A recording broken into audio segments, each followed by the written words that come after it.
Dialogue में आपको कहते हैं खुशामदीद। हर गुजरते दिन के साथ मुल्क में अमन और अमान की सूरत हाल कशीदा हो रही है। ऐसे वक्त में जब कौमी यकजहती वक्त की सबसे बड़ी जरूरत है, इस वक्त ही हमारी सियासी लीडरशिप हद से ज्यादा तकसीम और एक दूसरे के साथ बैठने तक को तैयार नहीं। हालात का अंदाजा इस बात से लगा लें कि हुकूमत और पीटीआई दोनों ही ईद के बाद एपीसी बुलाने का इरादा रखती है, लेकिन शायद दोनों ही दिल से एक दूसरे के साथ बैठने को तैयार नहीं। हुकूमत कहीं ना कहीं ये तासुर दे रही है कि रियासत जल्द या बदीर एक ऑपरेशन की तरफ जाए, लेकिन दूसरी तरफ अली अमीन गंडापुर हो या मौलाना फजल रहमान, वो ऑपरेशन की सख्त मुखालफत कर रहे हैं।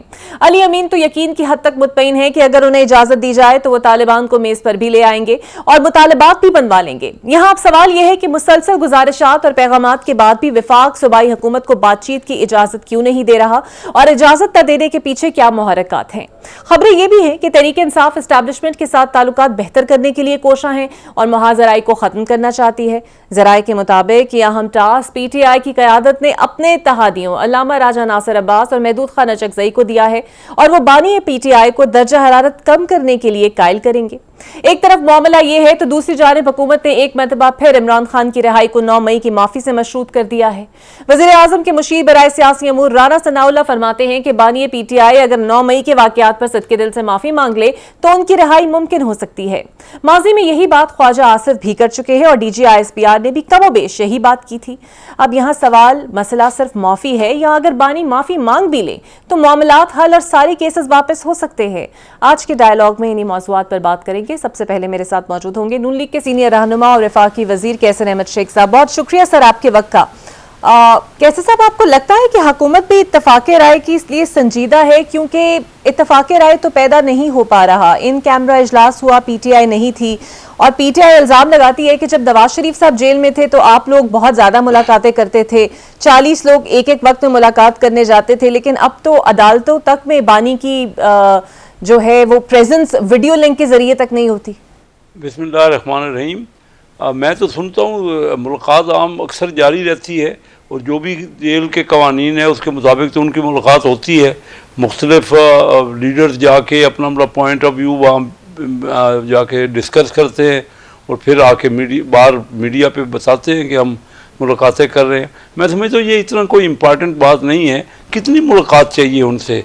एक लीडर है, उनको उनसे जाके या बातचीत कर लेते हैं वो अपनी पार्टी के मेंबर, उनको तो हर मौके पे तो वो अपना पॉइंट ऑफ व्यू देते रहते हैं। बिल्कुल सही। और अली अमीन साहब फरमाते हैं कि वो मुज़ाकरात के जरिए तमाम मसाइल हल करने की सलाहियत रखते हैं, तालिबान को वो मेज़ पर ले आएंगे। आज भी बैरिस्टर सैफ ने कहा कि विफाक हमें मुज़ाकरात करने दे अफगानिस्तान से क्योंकि हम तो अफगानिस्तान से बातचीत करना चाहते हैं। तो सर क्या वजह है कि आप लोग ही नहीं चाहते कि वो लोग बात करें या आपको लगता है कि अब ऑपरेशन ही वाहिद हल है? देखिए, वो उन्होंने अपनी हुकूमत में खुद ही 2018 में उनकी हुकूमत आई तो उसके बाद उन्होंने ही इनको दोबारा तालिबान के जो TTP के लोग थे वो उस वक़्त तालिबान का जो दौर था तो उस वक़्त TTP के लोगों को दोबारा यहाँ पे पख्तून आबाद आके दोबारा इनवाइट किया और यहाँ पे उनको मौका मिला फिर रिहेबिलिटेट होने का। तो अभी भी वो उनका पॉइंट ये है कि बातचीत होनी चाहिए, लेकिन बातचीत तो क्या, हम तो पूरी कोशिश की, लेकिन उनके साथ कितने हर किस्म की फैसिलिटी उनको दी। अफ़गान यहाँ के मिलियंस की तादाद में रहे हमारे मुल्क में और उसके बावजूद वो उसको उनका एहसास नहीं है। तो ये तो बैठ के एहसास होना चाहिए ना। और मैं समझता हूँ कि दोबारा हुकूमत के भी आज स्पेशल नुमाइंदे गए, सादिक साहब, वो भी बातचीत करें। बातचीत तो जारी रहती है लेकिन बातचीत का कोई रिजल्ट निकलना चाहिए ना, कोई तरीक़ाकार होना चाहिए कि अफ़गानिस्तान को ये रियलाइज़ करना चाहिए कि ये उनके अपने मफाद में है। और अगर वो TTP को इस तरह फराह देंगे जो कि वहाँ से बैठ के पाकिस्तान में दहशतगर्दी के हमले कर रहे हैं तो कभी भी फिर आपस में तो इत्तेफाक नहीं हो सकता ना। और अगर हमारे खित्ते के लिए ज़रूरी है कि अगर हमारा बाहमी तिजारत जो है वो रस्ते हैं सारे सेंट्रल एशिया के भी अफगानिस्तान से, ये उनके लिए भी ज़रूरी है, हमारे लिए भी ज़रूरी है। ठीक है। तो मैं समझता हूँ कि ये जो नई गुफ्तगू अब हो रही है ये रियलाइजेशन है। दोनों ममालिक ये समझते हैं कि उसके बगैर कुछ चारा नहीं है ये, लेकिन वो अफ़गान ज़मीन से अगर वो हमले हो तो वो किसी तरह भी काबिल बर्दाश्त नहीं है। तो सर ये मुमकिन नहीं है कि उसको बिल्कुल सही, वो तो आप लोग कह भी जी। चुके हैं कि हार्ट स्टेट हम इसको बनाएंगे। इरफाक सिद्दीकी कल कह चुके हैं कि मुस्तकबिल में ऑपरेशन हो सकता है और हार्ट स्टेट की भी बात चल रही है, लेकिन जिन सूबों में सर ऑपरेशन होना है वहां की जो सूबों की नुमाइंदा जमातें हैं वो इस हक में नहीं है, तो आपको लगता है कि उनके हक में ना होते हुए ये कोई मौसर ऑपरेशन मुतवक्का नताइज हासिल कर सकता है?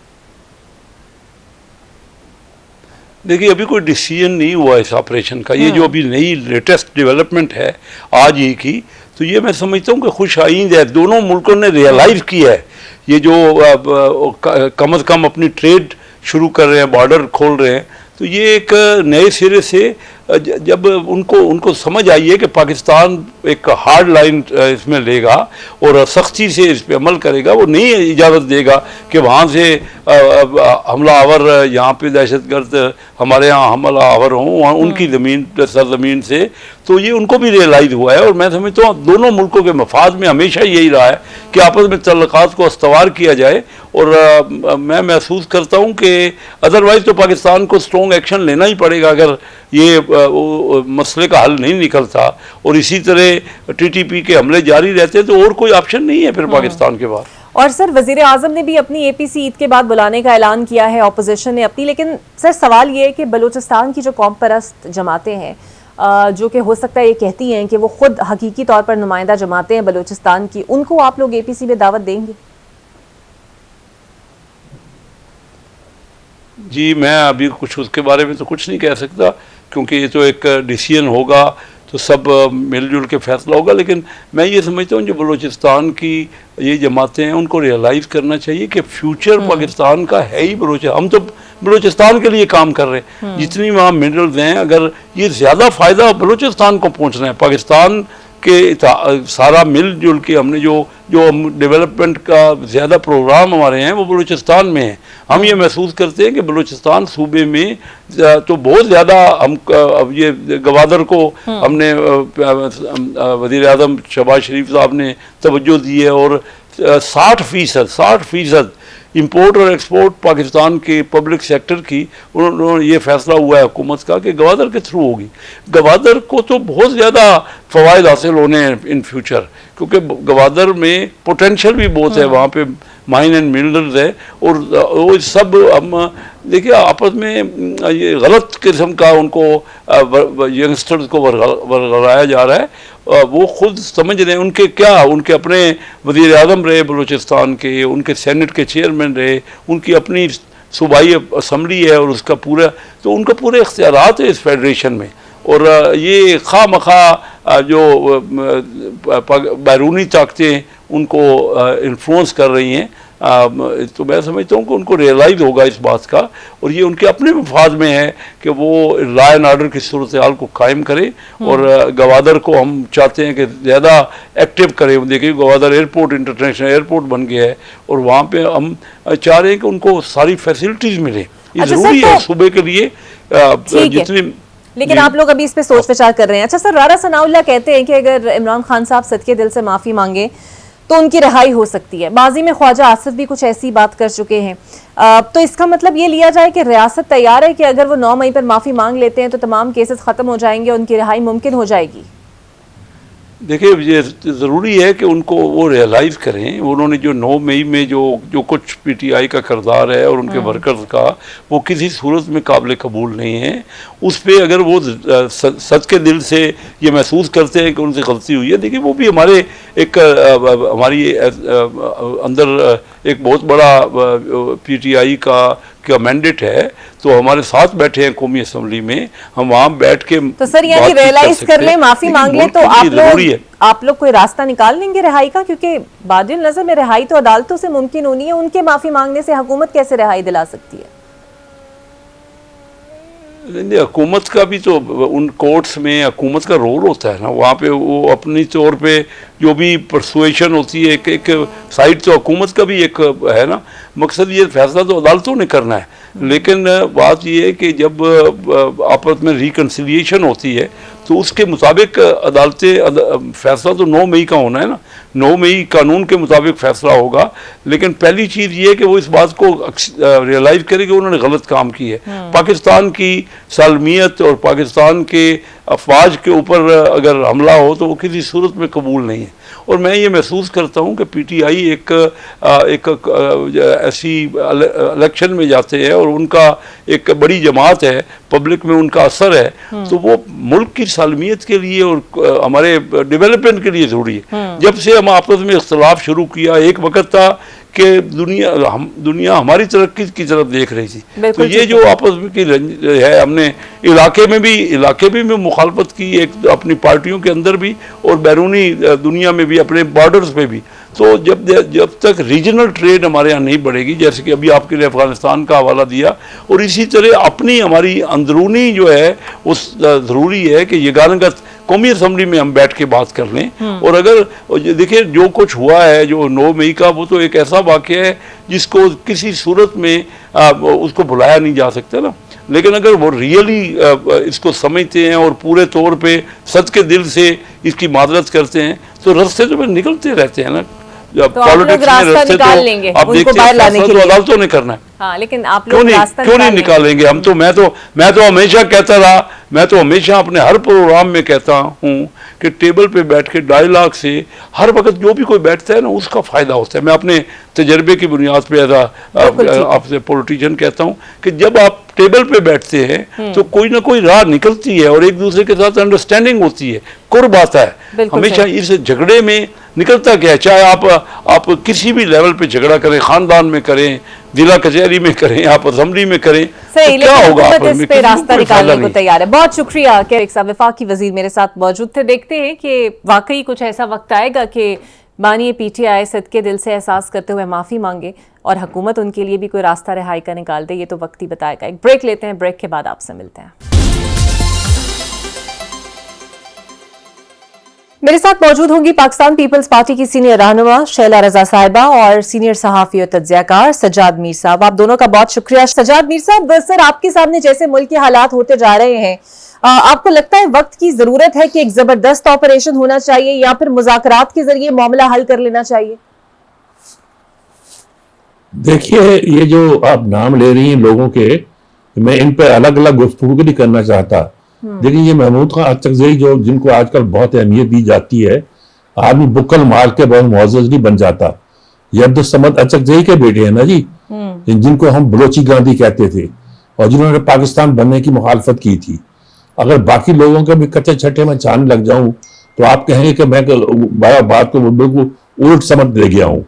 कहने का मकसद ये है कि इन्होंने 3-4 बार ऐसा मौक़िफ़ इख्तियार किया है, अभी नहीं, इससे पहले भी, नवाज शरीफ के ज़माने में भी, उससे पहले भी ऐसा मौक़िफ़ इख्तियार किया है जो कौमी मुफादात के तकाज़ों के कोई हामी नहीं था।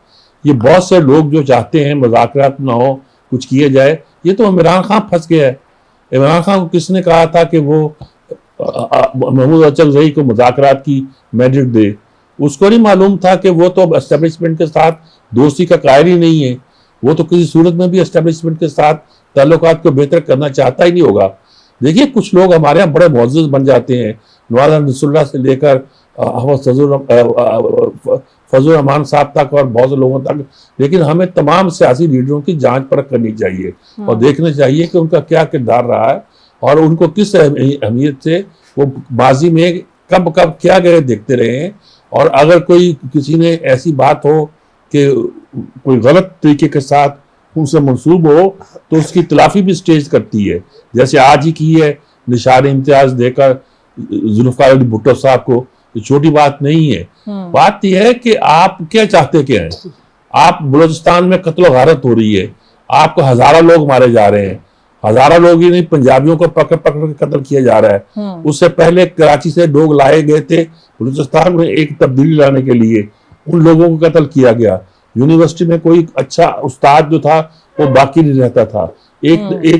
आपने यानी यही से लोग बाकी गए थे ना आकर, जो अफगानिस्तान में बैठे हुए थे।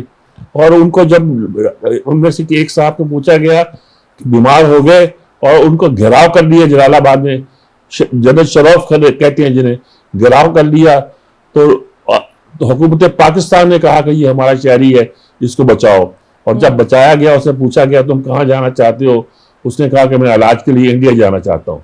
उसका ये रवैया था, हुकूमत पाकिस्तान का ये रवैया था। वो इंडिया गए, इंडिया से वापस आए, मैंने उनकी शामें देखी हैं, शराब के नशे में डूबी हुई शामें जो थी वो देखी हैं। वो 12 साल गुरीला जंग लड़ते थे, क्या मिला? मरी के बारे में क्या है? यही था ना कि अपने माल मवेशी समेत जहाजों में लाद के उनको पाकिस्तान में लाया गया। अपना वतन ही होता है।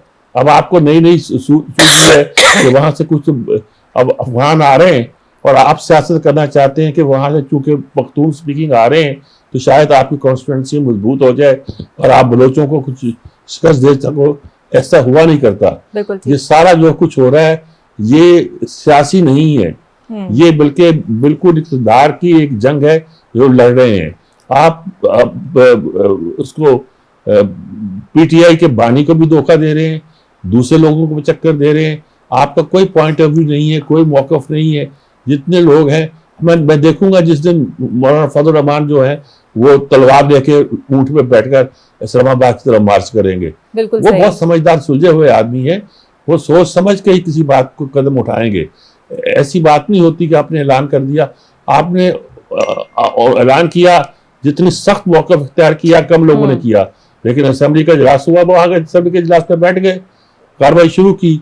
पार्लियामानी सियासत कायल हैं, रोज वो पार्लियामेंट के खिलाफ, पार्लियामेंट कहते हैं एस्टेब्लिशमेंट के खिलाफ बात करते हैं, लेकिन उनका मौक़िफ़ यही है कि तब्दीली पार्लियामेंट ही ला सकती है, तब्दीली एस्टेब्लिशमेंट के साथ रहकर, सिस्टम के अंदर रहते हुए बात स्टेट के साथ रहकर ही लाई जा सकती है। बिल्कुल सही। मेरे साथ ही रहेगा सज्जाद साहब, मेरे साथ ही रहेगा सर। मैं आपकी तरफ दोबारा आती हूँ। शैला साहिबा, जिस तरह अभी सज्जाद साहब भी फरमा रहे हैं, अली अमीन गंडापुर कहते हैं मुज़ाकरात वाहिल हल है, और बैरिस्टर सैफ का आज का बयान मैं देख रही थी, वो कह रहे थे कि वफाक पख्तूनों को सूबे को अफगानिस्तान से बात करने दे ताकि दहशतगर्दी की लहर में कमी आए। आप लोगों के तो गवर्नर भी वहां पे हैं, अगर बातचीत के जरिए मसला हल होता है तो आप लोग एंडोर्स नहीं कर सकते इस चीज को? अच्छा, मैं एक बात करना चाहती हूँ, और वो ये कि देखें, हमारे यहाँ 4 दिन तक इस पे बहस होती रही कि कौमी असम्बली में बानी पीटीआई को क्यों नहीं लाया गया। सारे एंकर्स हमें दलील दे रहे थे और हम कह रहे थे देखें वो तो एक काउंसिलर तक नहीं है, एमएनए तक नहीं है, सिक्योरिटी काउंसिल के मेंबर नहीं, सिक्योरिटी कमेटी के मेंबर नहीं है, मैं भी नहीं हूँ। तो जहाँ पे ये सूरत हाल हो वहाँ पे आपको बहुत ही मतलब अपने दिमाग को ख़त्म करके लोगों से बात करनी पड़ती है। तो यहाँ पर जो मुझे बात कहनी थी वो ये कहनी थी कि लॉ एंड ऑर्डर जो है वो सूबों की जिम्मेदारी है, और 18वीं तरमीम के बाद एपिक्स कमेटी की मीटिंग्स होती है और आप तमाम वज़राए आला जो है वो अपने सूबे की लॉ एंड ऑर्डर को डिस्कस करते हैं। लेकिन जैसे मैंने कहा कि केपी में एक्स्ट्राऑर्डिनरी सूरत हाल है। 2 साल पहले वहाँ पर 2 साल के अंदर अंदर वहाँ पे पता नहीं कितने बड़े बड़े मुजाहरे तालिबान के खिलाफ हुए हैं। ये एमल वली वगैरह सब ने उसमें शिरकत की है और बड़े नारे लगते थे, मौत का फंदा ना मंजूर और ये सब। तो कहीं तो गंडापुर साहब ने 2-3 दफ़ा एम्बेसी जाके वहाँ पे बातचीत भी की है। अब पूछना ये है कि एक सीएम जो है वो अपने लोगों को तहफ़्फ़ुज़ नहीं दे सकता, वो कह रहा है कि इतने जंगजू दाखिल हो चुके हैं। तो ये सवाल मुझे कहीं और भी पूछ रहे हैं, क्या इन्होंने कभी ये शेयर किया एपिक्स कमेटी में कि हमारे यहाँ जंगजू दाखिल हो रहे हैं और अब जो कह रहे हैं 10,000 दाखिल हो चुके और होंगे, तो क्या उसके दर से हम हथियार फेंक दें, उनके सामने सरेंडर कर दें, उनके आगे सर झुका दें? पारा चनार की सूरत हाल है तो उसको आप कह देते हो कि वो तो पाकिस्तान बनने से भी पहले की है। तो भाई कौन ख़त्म करेगा? हमारी जो हम भी कराची में जब हमने हुकूमत संभाली है बीबी के बाद, तो कराची में एक दिन में 30-30 लाशें गिरती थी। और अगर दूसरी बात करूं तो थर में जो है ना डेथ रेट इस वक्त पूरे पाकिस्तान में बच्चों का 5.2 है और हम 2.2 पे ले गए। वहां पे जो है हमने पहली पाकिस्तानी गवर्नमेंट है जिसने गंदम फ्री कर दी। वहां पे फ्रेंचाइज है एनईडी की, वहां पे SIUT है, वहां पे चारा उग रहा है, वहां पे पाकिस्तान का सबसे बड़ा पावर प्लांट लगा हुआ है जो सूबाई हुकूमत ने अपने पैसों से बनाया। किसी फेडरल गवर्नमेंट ने मदद नहीं की और हम फैसलाबाद को दे रहे हैं बिजली। तो आपका क्या काम है अपने सूबे के लिए? आप कह रहे हैं 10,000 जंगजू आ गए, आप कहाँ थे? आपने कितनी दफा इसे शेयर किया? ये तो एक बहुत बड़ी बात है। कल मैं कहूं कि थर में या दूसरी जगह पे जहां जहां से हमारी इंडिया से बॉर्डर मिलते हैं वहां से इंडियन आ गए, अब हमने कुछ नहीं करना, वो जंगजू है, ये तो वो बात हो गई।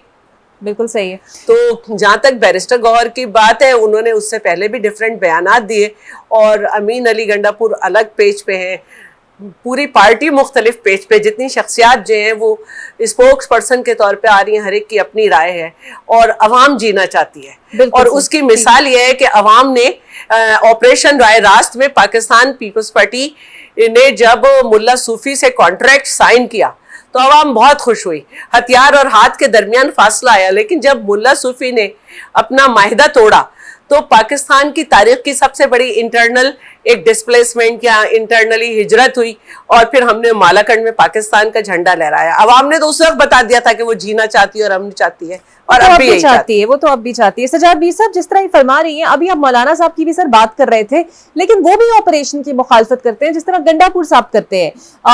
आपको लगता है वो इतने मजबूर हैं कि हर बार उन्हें लगता है कि नहीं होना चाहिए और बातचीत ही एक वाहिद रास्ता है? पहले भी मेरी बात में ये दुस्तराना बात आ गई थी, और क्या अर्ज करूं, ये लोग जो ना कांग्रेसी सियासत करते हैं, एहरार से सीखी हुई उन्होंने सियासत है, जमीयत उलमा हिंद से सीखी हुई है, जमीयत उलमा इस्लाम से नहीं सीखी हुई। और उस सियासत के नतीजे के तौर पर जितने भी मुअज़्ज़िज़ हो गए हों, पाकिस्तान का तो खुला दिल है, इन्होंने बाचा खां को, वली खां को, अब्दुल समद अचकज़ई को, किस किस को एक्सेप्ट नहीं किया। लेकिन ये है कि ये कहना कि इसके बाद सियासत भी उस ढब के की जाए, ये बड़ा मुश्किल हो जाता है। लेकिन मौलाना फजल रहमान ने एक समझदारी की, एक सूझ की, एक सियासत दानदीनी की, एक रमक पाई जाती है कि वो इस मामले पे सोच के बात करते हैं। उनको मालूम है कि इस वक्त उन्हें क्या करना है, क्या नहीं करना है। उन्हें मालूम है कि अगर वो तसादम लेंगे एस्टेब्लिशमेंट के साथ, और अगर वो तसादम लेंगे उन पूरी कुव्वतों के साथ जिन कुव्वतों के जोर पर बरसरदार आया जा सकता है, तो उनको कुछ नहीं मिलेगा। वो एक फजूल की लड़ाई लड़ना नहीं चाहते, वो अपनी कुव्वत को रखना चाहते हैं और सियासी तौर पर उसका इजहार करना चाहते हैं, जो उन्होंने कर दिया पिछले दिनों में। सभी गए उनके पास, सभी ने उनकी अहमियत को उजागर किया और उनकी अहमियत बनी भी। लेकिन इसका मतलब ये होता है कि इन तमाम चक्रों से, इन तमाम नेगोशिएट से, इन तमाम डायलॉग से कुछ ना कुछ हासिल किया जाए। और उसके जैसे वो कहते हैं कि जी 26वीं तरमीम में अगर हम सारी वो बातें मान लेते जो पहले थी तो बहुत कुछ खो देते। चलिए, दुरुस्त है बात, जान दुरुस्त नहीं है, लेकिन कम से कम उन्होंने पॉलिटिकली कुछ ना कुछ गेन तो किया। अब भी वो गेन करेंगे, दूसरे गेन करेंगे। इस वक्त जरूरत इस अमर की है कि सियासी जो मौक़िफ़ है उसको इख्तियार किया जाए। इसी के साथ आप क्या आप सब्र कर सकते हैं कि वो पीटीआई का झंडा उठाकर चली जाएगी एस्टेब्लिशमेंट के पास कि जनाब इनको रहा करो और फिर हमसे मुज़ाकरात करो, इनसे मुज़ाकरात करो, हमसे क्या करना है, जो कुछ है ये है। ऐसा हुआ नहीं करता। पीटीआई ने अपने आप को बहुत मुश्किल में फंसा लिया है और मुश्किल में फंसा कर उसका रास्ता नहीं निकलता निकलने का। अब वो बयानात इस तरह के दे रहे हैं कि लगता है कि जैसे उनकी लड़ाई है और लड़ाई के अलावा कोई और रास्ता नहीं है और कोई उनके लिए कोई जाय पनाह नहीं है। लेकिन बहरहाल अगर वो तवक्को करते हैं कि मौलाना फजल रहमान उनके साथ आ जाएंगे तो वो आसानी के साथ आने वाले नहीं। वो समझदार शख्स हैं, वो बड़े तरीके के साथ मिले हैं आसिफ जरदारी से भी, बरार भुट्टो से भी और शहबाज शरीफ से भी, और तमाम पार्टियों से रब्ता रखते हैं और ऐसा हल तलाश करना चाहते हैं जो एक जमहूरी माशरे में मुमकिन हो सके। बिल्कुल सही। मेरे ख्याल में हमें उनकी पोजीशन को, उनकी हैसियत को देखना चाहिए। बिल्कुल सही। शैला साहिबा, आपको लगता है कि ये सब एक पेज पर आ सकते हैं नेशनल एक्शन प्लान 2 के लिए? बिकॉज एक सियासी इस्तेहकाम बड़ा जरूरी है अगर कुछ मेजरली डिसाइड होता है, लेकिन होता ये है कि एक मुश्तरका एलामिया तो आता नहीं है। JUI अलग से एलामिया दे देती है, ANP बाद में अलग से एलामिया दे देती है, तो फिर आप लोग कैसे साथ इनका कंसेंसस डेवलप करेंगे? अच्छा देखें, ये जो एक मीटिंग बुलाई गई थी, ये जस्ट एक बात ये दिखाई गई थी कि जो हमारी फौज को मारे, जो हमारे आम आदमियों को मारे, इस वक्त हम तमाम पॉलिटिकल पार्टीज जो असेंबली में मौजूद हैं, हम एक पेज पे आकर उनको ये बताना चाहते हैं।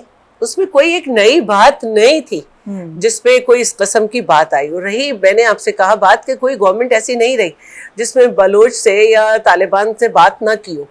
हालांकि पाकिस्तान पीपल्स पार्टी तालिबान से मुज़ाकरात के हक में नहीं है, क्योंकि हम उन्हें शुरू से ही समझते हैं कि इनसे खैर की उम्मीद नहीं रखी जा सकती। लेकिन हम पाकिस्तान की बेहतरी के लिए तमाम पार्टीज के साथ बैठे, और अभी भी हम ये कह रहे हैं कि अगर तमाम पॉलिटिकल पार्टीज इस बात से खुश हैं कि हमारे मुल्क में सूरत हाल हो के जी पोस्ट ऑफिस जला दिया गया, रिकॉर्ड जला दिया गया, कलात में मजदूर थे बेचारे पंजाबी, उनको मार दिया गया, उधर से जायरीन की बस आ रही थी उसमें से शियों को उतार के मार दिया गया, इधर पारा चनार से जो है वो बाहर की तरफ आ रहे थे, उसमें कोई सिक्योरिटी गार्ड ने गोली नहीं चलाई, सारे मुसाफिर जबा कर दिए गए। अगर ये सब इसमें खुश है तो बताएं, और वो जी 10,000 जंगजू आ गए और आ जाएंगे कि लड़े और हम सरेंडर से बात करनी चाहिए, अगर ये ठीक है तो इनको, तो ऐसा नहीं होता, ऐसा नहीं होता, और हम ऐसा होने भी नहीं देंगे। बिल्कुल सही, हमारा मुल्क है, हमारी जान इस पे कुर्बान हो। बिल्कुल सही, यानी कि आप लोग हक में नहीं है और हमारे लीडर्स ने अपनी जानें कुर्बान की हैं इस वतन अजीज के सिर्फ सिस्टम को बेहतर करने के लिए, जाने दिए, कोड़े खाएं, जेलें सही हैं। बिल्कुल सही, यानी कि ये बात तो पीपल्स पार्टी बातचीत नहीं करेगी। बहुत शुक्रिया शैला रज़ा साहब, सीनियर तज्ज़ियाकार सज्जाद मीर साहब मेरे साथ मौजूद थे। देखते हैं इसका आगे नतीजा क्या निकलता है। एक ब्रेक लेते हैं, ब्रेक के बाद आपसे मिलते हैं। Welcome back. और अब मेरे साथ मौजूद होंगे तहरीक इंसाफ के सीनियर रहनुमा बैरिस्टर अबूज़र सलमान न्याज़ी साहब। बहुत शुक्रिया सर आपके वक्त का। सर, जब भी ऑपरेशन का जिक्र आता है आप लोग मुखालिफत करते हैं। अली अमीन साहब बज़ाहिर तौर पे लगता है कि तालिबान के काफ़ी हमदर्द हैं, क्योंकि जब भी टीटीपी के खिलाफ कार्रवाई की बात की जाती है तो आप लोग कुछ रवैया भी ऐसा इख्तियार कर लेते हैं, और आज भी उन्होंने कहा कि वफाक हमें इजाज़त दे कि हम लोग अफगानिस्तान से बातचीत करें। आपको नहीं लगता देर हो चुकी है बातचीत के लिए?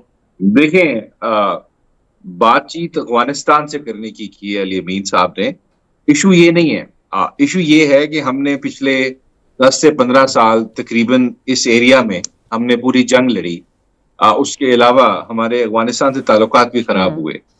हम सिर्फ ये बात कर रहे हैं, देखें, कोई भी आपने ऑपरेशन करना है, इसमें हम ये भी डिस्कस कर लेते हैं जो BLA के खिलाफ ऑपरेशन है, दोनों एरियाज को देख लेते हैं। देखें, ये पूरी दुनिया की तारीख गवाह है, जितने भी टेररिस्ट ऑर्गेनाइजेशन थी जो लिबरेशन आर्मीज बनती थी, जो जंग लड़ती थी, बेशक वो आयरिश रिपब्लिक आर्मी है या कोलंबिया में आर्मीज थी या श्रीलंका में तमिल आर्मीज थी या मेक्सिको में आर्मीज थी, सूडान में थी, जितनी भी आर्मीज थी, जब उनके खिलाफ फौजी ऑपरेशन हुए तो उसमें एक चीज कॉमन थी। वहां की जो रूलिंग गवर्नमेंट होती थी, तो पॉपुलरली इलेक्टेड गवर्नमेंट होती थी, और साथ जिस एरिया में ऑपरेशन करना होता था वहां की जो लोकल पब्लिक होती थी उसको मोबिलाइज भी किया जाता था, उसका नैरेटिव भी अपना सेट किया जाता था और उसकी सपोर्ट भी हासिल की जाती थी लोगों को मोबिलाइज करने के बाद। क्योंकि until and unless, for instance, अगर आपने BLA के खिलाफ कामयाब ऑपरेशन करना है तो आपको बलोच बेल्ट के जो लोग हैं उनकी सपोर्ट हासिल होनी चाहिए। क्योंकि अभी फिलहाल हमें यही लग रहा है, क्योंकि आप जिस तरह की आपकी जो हरकतें हैं वहां पे, आपको जब तक वहां पे बलोच लोगों की सिंपैथी BLA के साथ खत्म नहीं करेंगे, वो तब भी हो सकती है खत्म अगर आप वहां पे लोगों की जो महरूमियत है उसको खत्म करेंगे, मिसिंग पर्संस का इशू रिजॉल्व करेंगे, और प्लस सबसे इंपॉर्टेंट चीज, वहां के जो MNAs MPAs हैं वो पॉपुलरली इलेक्टेड MNAs MPAs होने चाहिए। वो लोग नहीं होने चाहिए जिनको आप फॉर्म 47 के तहत एक कठपुतली किस्म के लीडर्स बना के उनपे मुसल्लत कर ले बलोचिस्तान के ऊपर, क्योंकि ये एक कॉलोनियल माइंडसेट होता है। जिस तरह कॉलोनीज होती थी, यहाँ पे पाकिस्तान कॉलोनी थी, तो गोरे क्या करते थे, यहाँ पे कठपुतली लोगों को लीडर बनाते थे। सो आपको लोकल पॉपुलेशन की सपोर्ट चाहिए कामयाब ऑपरेशन। लेकिन सर, कल इरफान सिद्दीकी साहब एक इंटरव्यू में फरमा रहे थे कि जब रियासत ने ऑपरेशन का अगर फैसला कर लिया तो वो किसी से नहीं पूछा जाएगा, और वो मिसाल देते हैं कि कल को मगरबी सरहद को कोई हमला कर दे तो रियासत इंतजार में थोड़ी बैठेगी कि अली अमीन साहब इजाजत दें। देखिए, जो इरफान सिद्दीकी साहब हैं, उनकी डेफिनेशन जो रियासत की है वो शायद कुछ है, क्योंकि जब आप एक ऐसे माइंडसेट के साथ रियासत को डिफाइन करते हैं जिसमें आपके अंदर कोई थोड़ा बहुत अर्दली माइंडसेट हो, तो आप रियासत समझते हैं, शायद उसमें इदारे रियासत हैं, दिफाई इदारे, ऐसा कुछ नहीं है। रियासत होती है इस मुल्क की अवाम, उसमें बसने वाली हुकूमत, उसकी टेरिटरी, और सबसे इंपॉर्टेंट चीज होती है उसमें एक पॉपुलरली इलेक्टेड गवर्नमेंट जिसको इस मुल्क की अवाम ने वोट दिया है। क्योंकि इन लोगों को यहाँ पे इम्पोज किया गया ना फॉर्म 47, पहले जिस तरह बलूचिस्तान में एक्सपेरिमेंट होता था, अब फेडरल लेवल पे और प्रोविंशियल लेवल पे पाकिस्तान और पंजाब में भी वो एक्सपेरिमेंट हुआ है, लोगों को इम्पोज किया गया इलेक्शन रिगिंग के थ्रू, मैसिव रिगिंग की गई। तो इस वजह से जब तक आप जो मर्जी कर लें, आपके साथ उस इलाके की अवाम नहीं है, बेशक वो केपीके हो या वो बलूचिस्तान हो, आप उस अवाम को मोबिलाइज नहीं करेंगे और उनकी सपोर्ट सिस्टम वहां पे टेररिस्ट ऑर्गेनाइजेशन की खत्म नहीं करेंगे, तो आप एक फौजी ऑपरेशन कामयाब नहीं कर सकते वहां पे। क्योंकि उनकी सबसे बड़ी जो उनको बेनिफिट होता है इन ऑर्गेनाइजेशंस को, वो ये होता है कि उनको लोकल सपोर्ट हासिल होती है वहां पे। अगर आप वहां आम अवाम के साथ ज्यादती बंद करें, आम अवाम के उनके हकूक दें, उनकी बात सुने, तो सबसे पहले उनकी सपोर्ट लोकल खत्म होगी और आपका इफेक्टिव ऑपरेशन होगा। हम ऑपरेशन के खिलाफ नहीं है, हम ये चाहते हैं कि ऑपरेशन भी अगर आपने करना है सोच समझ के करें, और जो एक तरीकाकार है आप एक तरीकाकार से करें। वहां पे जो जेन्युइन लोग हैं, जो आपके इस मुल्क के साथ हैं, इस मुल्क की रियासत के साथ लॉयल हैं, उनके ग्रीवियंसेस को जरूर एड्रेस करें।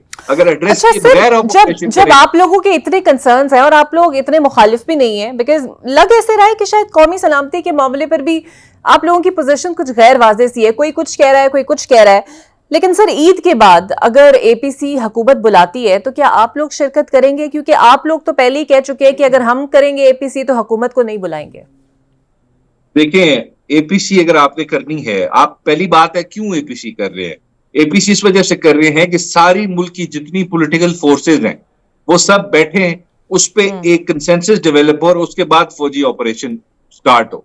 और इससे यही चीज क्या जाहिर होती है, अगर आप इसकी रीड बिटवीन द लाइंस, आपको यही समझ बात आएगी कि आपको पॉलिटिकल सपोर्ट चाहिए टू इनिशिएट द ऑपरेशन। उससे बगैर आप नहीं कर सकते, आपको इस चीज की भनक है। लेकिन आप मुझे बताएं, एपीसी बगैर उस पॉलिटिकल पार्टी के लीडर के जो मेजॉरिटी जिसके पास सीट्स हैं इस इलेक्शन में भी सबसे पॉपुलर पॉलिटिकल पार्टी है, वफाक की निशानी है, इकाई है वफाक, इमरान खान साहब वफाक का सिंबल है, क्योंकि उनकी मौजूदगी, उनकी सपोर्ट गिलगित में भी है, कश्मीर में भी है, बलूचिस्तान में भी है, केपी में भी है, सिंध में भी है, कराची में भी है और पंजाब में भी है। ये बाकी सारी पॉलिटिकल पार्टीज इसमें रीजनल पार्टीज बन गई हैं, ये रिफ्लेक्ट ही नहीं करती है फाक को। तो अगर जब सर आपके पास पार्टी, आपके पास बिल्कुल सही, आपके पास पार्टी मौजूद है, उनकी रिप्रेजेंटेशन उस पार्टी के थ्रू भी हो सकती है। अगर हुकूमत फर्ज कर लेते हैं कि नहीं मानती आपकी ये डिमांड, वो नहीं लेके आती बानी को इस कॉन्फ्रेंस में,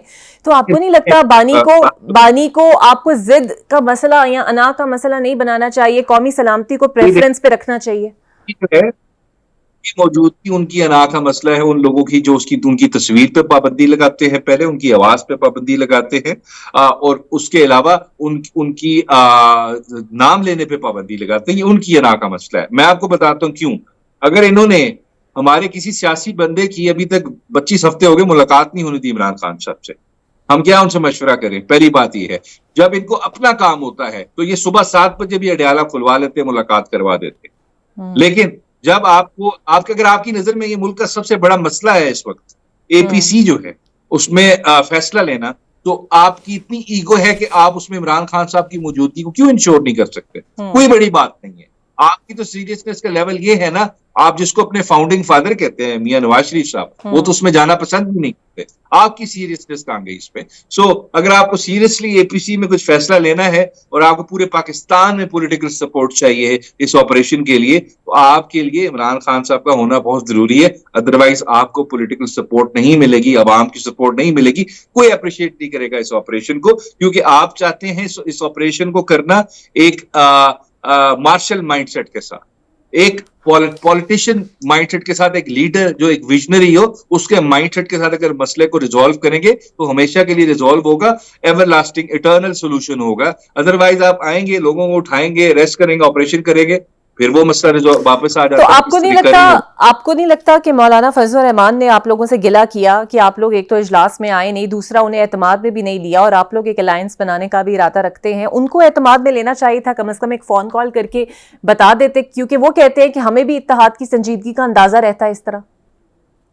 देखिए मौलाना साहब की ग्रीवियंस तो होती है, उसको हम रिड्रेस भी कर देंगे, लेकिन ये इसमें हम अकेले नहीं थे। आप चीजें याद रखें, पाकिस्तान तरीके इंसाफ नहीं गई, अचकजई साहब नहीं थे, मेंगल साहब नहीं थे, और इस तरह का एक यूनिलैटरल एक्शन जो आप पोर्ट्रे करना चाह रहे हैं, मुझे ये समझ नहीं आ रही कि आप एक नया एक इमेज देना चाह रहे हैं कि पाकिस्तान को हमने सॉफ्ट स्टेट नहीं रहने देता, हार्ड स्टेट रहने देना है। बिल्कुल ऐसे मुझे ही। मैंने इसको पढ़ा है, आप भी पढ़ें, मैंने एक लॉ के साथ पॉलिटिकल साइंस का भी स्टूडेंट रहा हूं। हार्ड स्टेट का मतलब ये नहीं होता कि आप एक किसी जगह पे जाके फायरिंग करते हैं या बॉम्ब मारते हैं। हार्ड स्टेट का मतलब ये होता है ऐसी स्टेट जो रूल ऑफ लॉ पे कॉम्प्रोमाइज ना करे, जो कॉन्स्टिट्यूशन पे कॉम्प्रोमाइज ना करे, बुनियादी हुकूक पे कॉम्प्रोमाइज ना करे। और हार्ड स्टेट का मकसद होता है ये कि बेशक जो जितना बड़ा हो, जितना ताकतवर हो, जितना बड़े ओहदे पे बैठा हो, वो भी रूल ऑफ लॉ को जवाबदेह होता है। देखिए, ऐसी सिचुएशन में जब मुल्क में आइन ना रहे, कानून ना रहे, रूल ऑफ लॉ ना रहे, बुनियादी हुकूक ना रहे, जमहूरियत बिल्कुल खत्म हो चुकी हो, तो अवाम ने तो एहतजाज करना है। और ये आपको नजर आ रहा है, देखिए जिस तरह केसेस चल रहे हैं, ये सारा कुछ तमाशा लगा हुआ है। जो अभी खान साहब से मुलाकात नहीं हो रही, ट्रायल्स रुक गए हैं बगैर किसी रीजन के। जब जिसका करता है इस मुल्क में कानून का फिया पांचा फेर देता है। तो हमारा बिल्कुल प्लान है, हम एहतजाज भी करेंगे, हम अपनी आवाज पहुंचाएंगे, और हमने हार नहीं माननी। यही खान साहब ने चलिए, बहुत शुक्रिया आपका बैरिस्टर अबूजर सलवा न्याजी। तो पीटीआई कहती है जनाब हम हार नहीं मानेंगे और ईद के बाद हम एहतजाज करेंगे। देखते हैं ईद के बाद कितना मौसर एहतजाज पीटीआई की तरफ से होगा या कैसी तहरीक चलाई जाएगी। मुझे दीजिए इजाजत, अल्लाह हाफिज।